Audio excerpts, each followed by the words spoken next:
করলেন আমি ফজলুল নেবেন। আপনারা সকলে আমার সঙ্গে আছেন। ফরিদপুরের বোয়ালমারী পৌরসভার ৬৬টি মসজিদের মুয়াজ্জিনদের নামে ঈদ উপহারের চাল বরাদ্দ দেওয়ার ২ ঘণ্টা পরেই পরিকল্পিতভাবে ভ্রাম্যমাণ আদালতের অভিযান চালানোর অভিযোগ উঠেছে। এ সময় বরাদ্দ হওয়া ৬৩০ কেজি চাল অবৈধ মজুদ বিবেচনায় জব্দ করে নিয়ে যাওয়ায় ক্ষোভ প্রকাশ করেছেন তারা। এ ঘটনায় ইমাম ও মুয়াজ্জিনদের সংগঠন ইমাম পরিষদ এবং মুয়াজ্জিন পরিষদের পক্ষ থেকে সাংবাদিক সম্মেলন করে তীব্র প্রতিবাদ জানানো হয়েছে। বৃহস্পতিবার বিকেলে বোয়ালমারী বাজারের থানা রোডের ওই সংগঠনের অস্থায়ী কার্যালয়ে আয়োজিত সাংবাদিক সম্মেলনে ইমাম পরিষদের সভাপতি এবং কেন্দ্রীয় জামে মসজিদের ইমাম মাওলানা হুসাইন আহমেদ জানান, প্রতি বছরের ন্যায় চলতি বছরও বোয়ালমারী পৌরসভার ৬৬টি জামে মসজিদের মুয়াজ্জিনদের নামে বরাদ্দ দেয়া ৬৩০ কেজি চাল উত্তোলন করে সংগঠনটির কার্যালয়ে রাখা হয়। বিকেল 4:30টায় চাল নিয়ে আসার 2 ঘণ্টার মধ্যেই উপজেলা সহকারী কমিশনারের নেতৃত্বে ভ্রাম্যমাণ আদালতের একটি দল অবৈধ মজুদের অভিযোগ তুলে চালগুলো জব্দ করে নিয়ে যায়। তিনি দাবি করেন, বরাদ্দ দেয়া চাল বিতরণের সুযোগ না দিয়েই ভ্রাম্যমাণ আদালত অভিযান চালিয়ে ইমাম ও মুয়াজ্জিনদের অপমানিত করেছে। যদিও রাতে দুঃখ প্রকাশ করে ইওনুর কার্যালয় থেকে চাল নিয়ে যেতে অনুরোধ জানানো হয় বলেও দাবি করেন তিনি। এ সময় তিনি আরও দাবি করেন, পৌরসভার বর্তমান সচিবের সাথে ইমাম মুয়াজ্জিনদের ইতিপূর্বের সৃষ্ট মতবিরোধের জের ধরেই পরিকল্পিতভাবে সম্মান ক্ষুণ্ণ করার লক্ষ্যে ঘটনাটি ঘটানো হয়েছে।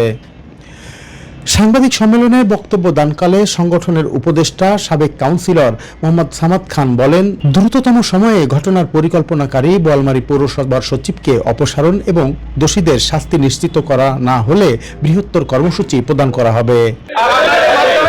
সারা দেশবাসীকে আমরা জানাতে চাই, এর উচিত বিচার আমরা আমাদের প্রাইম মিনিস্টার থেকে শুরু করে আমাদের সম্মানিত প্রাইম মিনিস্টার এবং ডিসি মহোদয় থেকে শুরু করে সকল কর্তা ব্যক্তিদের কাছে আমরা বলবো এর উচিত বিচার চাই।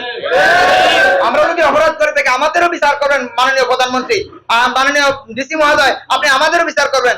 কিন্তু আমরা যদি অপরাধ না করে থাকি কেন আমাদের সাথে এই ধরনের প্রহসন করা হলো, এর উচিত বিচার আমি আপনাদের কাছে দাবি করি। আমি বাসায় এসিলেন স্যার, গাড়ি নিয়ে প্রশাসন নিয়ে সচিব সহ চাল করতে আসছেন। আর এটা যদি কোনো অন্যায় থাকে প্রয়োজন আমাকেও অ্যারেস্ট করেন, কিন্তু আমাকে রেখে গেলেন কেন? এটা সম্পূর্ণ ষড়যন্ত্র।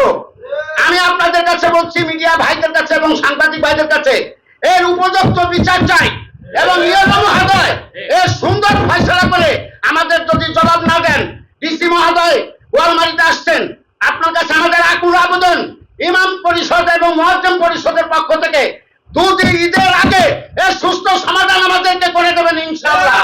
তাহলে আমরা বৃহত্তর থেকে বৃহত্তর আন্দোলনের কর্মসূচি দিতে বাধ্য হব।